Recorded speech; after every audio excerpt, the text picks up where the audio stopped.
Lo, my colleague, and I are just going to take a quick moment to share some details with you about our some of our citizenship program here at Microsoft and some of the things that are available to you as non-profit organisations initially. Down? Yeah. This one? Oh, This one? Sorry, great. Fantastic. So in my role at Microsoft as a Community Affairs Manager, I'm part of our the company's citizenship program, which we have a vision for the company which is really based on a mission to enable people and businesses in the world to realise their potential through technology. From in the community affairs space specifically, it is more enabling organisations and NGOs more specifically, and individuals from underserved communities to realise their personal potential through technology. We do this in a number of ways. So we have different programs here in New Zealand. I'm not going to talk to all of these today. I'd be more than happy for anyone to approach me about those during the breaks or to catch up with me later. Very quickly, we do have our Community Technology Skills program is very much aligned with realising digital literacy skills in underserved communities. I think Andrew certainly alluded to the work that has been done in Australia. We're very pleased to have our partnership with the 2020 Communications Trust and the delivery of some of their digital literacy programs, and more recently too with the Computer Clubhouse, which is now a national organisation. Another area is around engagement of our employees and some of the work that we do in the non-profit sector. All of my colleagues have 3 days a year to contribute and work time to a charitable organisation, so certainly keep that in mind if you are looking for volunteers. But the main thing I really wanted to talk to you about today is around strengthening NGOs through IT, which really is the essence of what we're talking about today. And we do it kind of in a number of ways.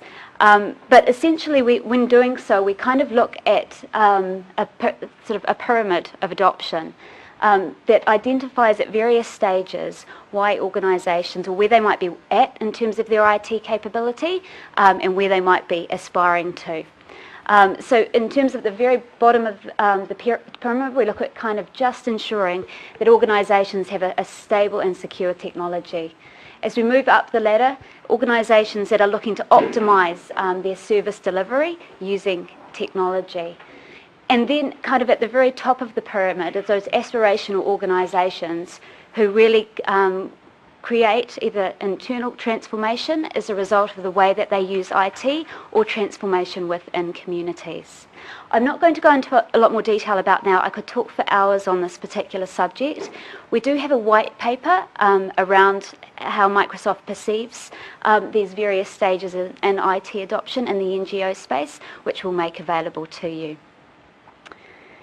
So in terms of looking at the pyramid and the particular programs that we have in terms of supporting organisations to move itself up those pyramids, there are various ones, and if we just move on quickly, I will talk very quickly about some of those. We have already traversed today some of the potentially the charity pricing in our cloud offerings. We do have charity pricing in all our on-premise software as well. And too, Nathan has just talked to us about some of the live services offerings as well, some of those free offerings. But without a doubt, the foundation of our Strengthening NGO IT program is our software donation program. So annually, Microsoft donates to the tune of about $400 million worth of software to close to 30,000 NGOs around the country. Here in New Zealand over the last year, we've been able to make donations valued at close to 12 million New Zealand dollars. And that was to roughly 760 organisations across the country. So I really just wanted to bring this to your attention. As organisations here today, this is certainly a program you're able to avail of. The reason we've been able to scale it up in the last couple of years is due to our partnership with TechSoup New Zealand, and I'm very fortunate to have a number of representatives from TechSoup New Zealand and the organisations that form that partnership here with us today. And they'll be around if anyone has any specific questions. I can certainly point you in the direction of them. Essentially, the donation program is an online service, and you can access it at TechSoup New Zealand, at TechSoup.net.nz. It's an online process where you can register with the service there and also make your applications online. As indicated by Nathan earlier, he has traversed some of the live and some of the free tools that we have available. Microsoft in New Zealand has also been, over a number of years, has been working to support the reuse of computer hardware and access to hardware for the academic and non-profit sectors. The Microsoft Authorised Refurbisher program has been here for a number of years. It allows large organisations to essentially, who are maybe decommissioning hardware, not necessarily particularly old and is still has a lot of life left in it, but to make those available to refurbishers who subsequently are able to put a basic operating system and office on those and make them available then to the charitable sector and also to the academic sector. We certainly can point you in the direction of refurbishers around the country in New Zealand if you were particularly interested. I think even Kerry alluding to a little bit earlier about the gift that Westpac made to their project. Certainly we see that with a number of the refurbishers, government agencies are recommissioning large amounts of hardware, and certainly there are opportunities to make use of that. In terms of finding out more information, one of the tools that we have globally is kind of an NGO website, and this is specifically a website to assist organisations in accessing and in utilising technology. Easy to access, obviously, and it provides details of all our offerings in terms of our software donation program. It provides details or provides IT skills, training and curriculums that you can actually pull off the website and utilise in your organisations, and details of that Microsoft Authorised Refurbisher program.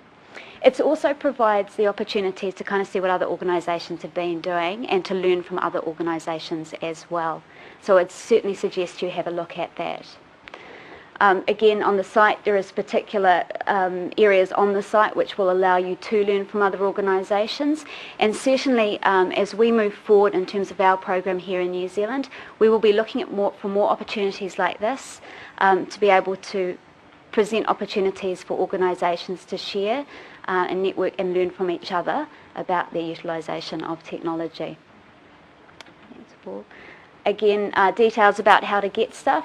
I would suggest that if you're looking at a local software donation, you go to TechSoup New Zealand directly. However, access here to some of training resources and curriculum is all really available. So these are really the ways to connect with us. The website I told you about at microsoft.com/NGO. You can also follow us on Twitter. And we have a citizenship website here in New Zealand. And please never hesitate to contact me directly. My role with Microsoft ensures that I have the space to engage with a large number of organisations, and I certainly welcome that opportunity.